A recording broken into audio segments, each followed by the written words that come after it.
Chapter 6, Bands and Band-Aids.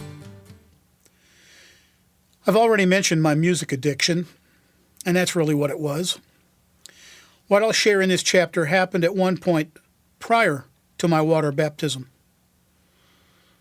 A whole lot of my core sense of identity was still wrapped up in being a musician rather than a child of God, a Christ follower, Christian, and surely not so much disciple.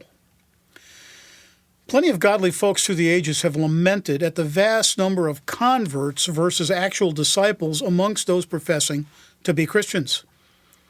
So what is a disciple? That term in biblical Greek means not only follower, but listener and learner. One who is being taught and applying, acting on, and living out the teachings of Jesus in their personal life, in both their relationship with the Lord as well as with people. My thoughts, choices, words, and most of my friends were still streaming in front of my recent past.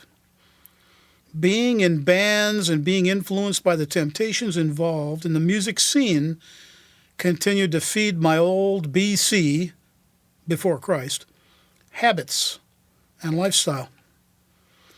The fact is that most of my closest relationships were with musicians I'd played with or people who thought we were cool. That is, fans, groupies, getting high, drunk, sexual talk as well as action simply for the sake of fun was normal, everyday stuff.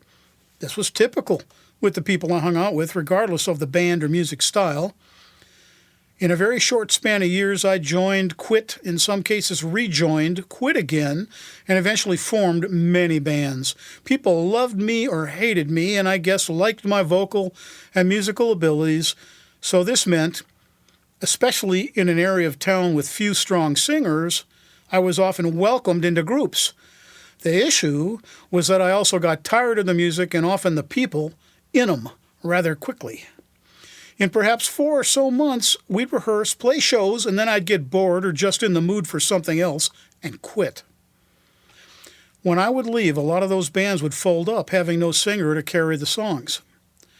This meant a lot of folks seemed to love me joining but wanted to kick my behind when I left. Totally understandable. In those days, it was all about me. Toward the end of that ongoing road, I led 2 bands. The only 2 where I was the full-on leader. Just prior to doing a brief folk singing solo experiment, I fronted a band by both singing lead as well as playing bass. The problem with that was, and still is, I hear the melodies and rhythmic phrasing of bass playing as a totally separate thing from the melody lines and phrasing of vocals. I could do it in some songs, but we all wanted to cover popular rock tunes in that band, not just do originals that we'd written. After just a month or so, I quit that one. The other group was a 3-piece called Willow. I named it, had a kickin' bass player and drummer who literally told me to pick and choose, write, play guitar, sing whatever I wanted, put the set list together each show, and they'd support me no matter.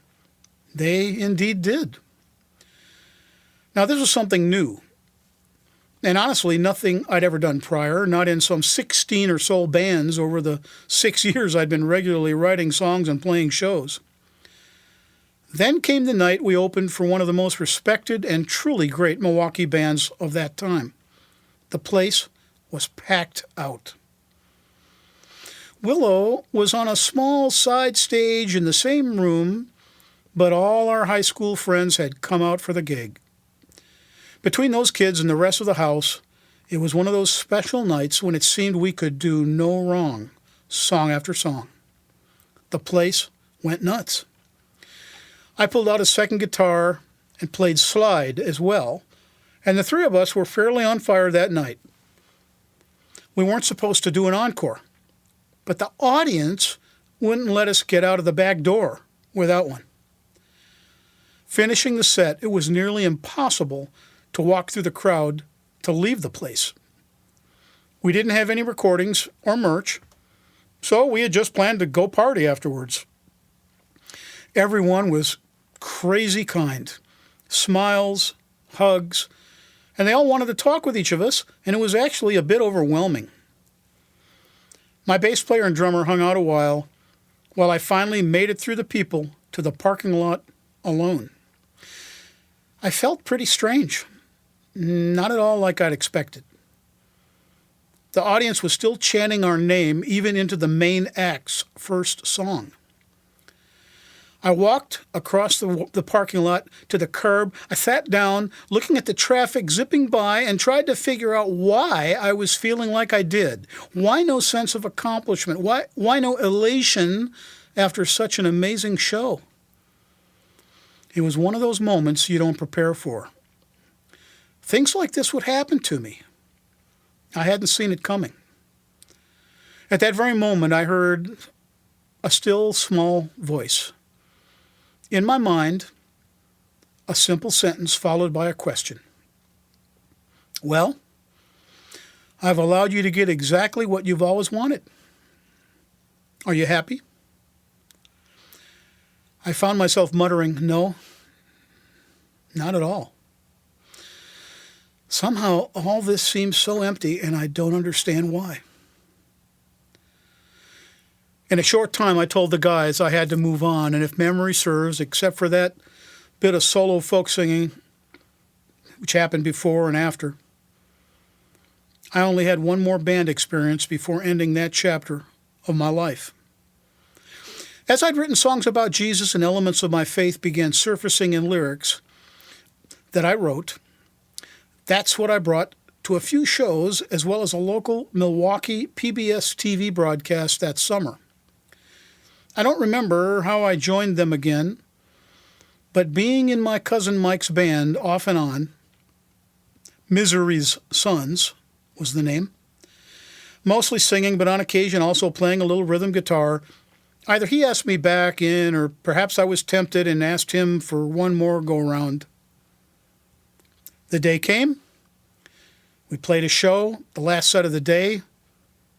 Was it ever? The cops closed the whole event down in front of close to a couple thousand hippies who, like us, including me, had been getting stoned all day long at the lakefront site we all called People's Park, or the alternate site.